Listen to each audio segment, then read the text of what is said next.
Saudara-saudari, Injil kita pada hari ini diambil dari Injil Lukas bab 6 ayat 12 sampai 19. Sekali peristiwa, Yesus mendaki sebuah bukit untuk berdoa.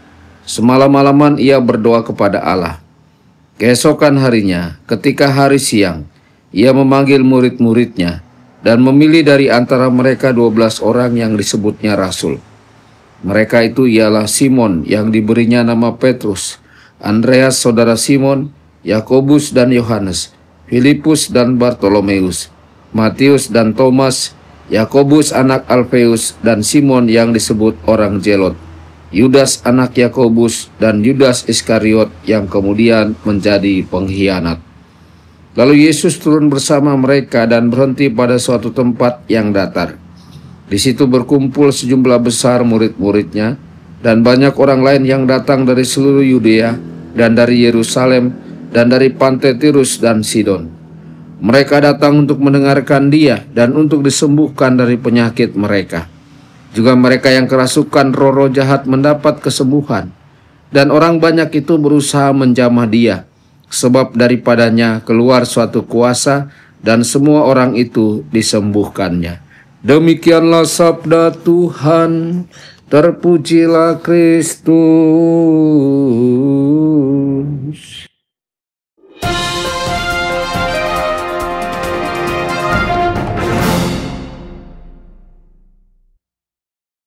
Dalam nama Bapa dan Putra dan Roh Kudus. Amin. Saudara dan saudari terkasih dimanapun Anda berada, jumpa lagi dengan saya Romo Tedens dalam saluran Warta Kabar Sukacita.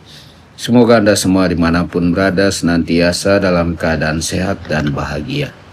Saudara-saudari, Injil hari ini memperlihatkan kepada kita momen yang sangat penting dalam hidup Yesus, pemilihan 12 rasul. Tetapi yang menarik, proses penting ini tidak dimulai dengan rapat strategi atau pertimbangan manusiawi, melainkan dengan doa yang mendalam dan panjang. Pada waktu itu Yesus naik ke bukit untuk berdoa, dan semalam-malaman ia berdoa kepada Allah. Yesus menunjukkan kepada kita bahwa doa bukan sekedar rutinitas rohani, melainkan tempat perjumpaan yang sungguh antara kehendak manusia dan kehendak Allah. Ketika ada keputusan besar yang harus diambil, Yesus tidak tergesa-gesa, melainkan mengambil waktu, tempat, dan keheningan untuk mendengarkan suara Bapa. Ini menjadi pelajaran penting bagi kita semua.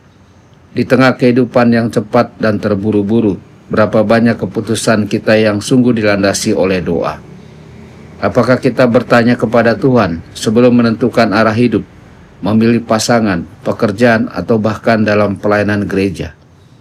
Setelah semalam suntuk berdoa, Yesus turun dan memanggil 12 orang untuk menjadi rasul utusannya.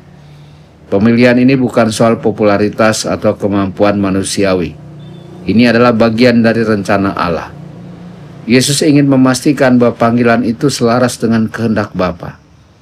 Saudara-saudari, demikian pula dengan kita. Setiap panggilan dalam hidup, entah menjadi imam, biarawan-biarawati, suami, istri, atau pelayan gereja, bukan semata-mata soal keinginan pribadi, tetapi jawaban atas rencana Allah.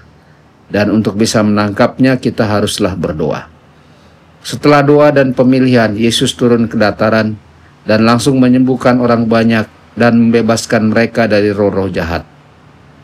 Penginjil Lukas menulis, dan semua orang banyak itu berusaha menjamah dia, karena ada kuasa yang keluar daripadanya dan semua orang itu disembuhkan. Ini bukanlah kebetulan. Kuasa Yesus berasal dari persekutuannya dengan Bapa dalam doa. Doa itu bukan hanya mempersiapkan hatinya, tetapi juga mengalirkan rahmat dan kuasa penyembuhan bagi orang lain. Demikian pula dengan kita. Kalau kita ingin pelayanan kita memiliki daya, kalau kita ingin kehadiran kita menjadi berkat bagi orang lain, maka kita harus datang dan tinggal dalam doa bersama Tuhan. Yesus memberikan teladan. Doa yang sungguh-sungguh akan mengalirkan kasih, kuasa, dan kepekaan untuk memilih dan bertindak sesuai dengan kehendak Allah.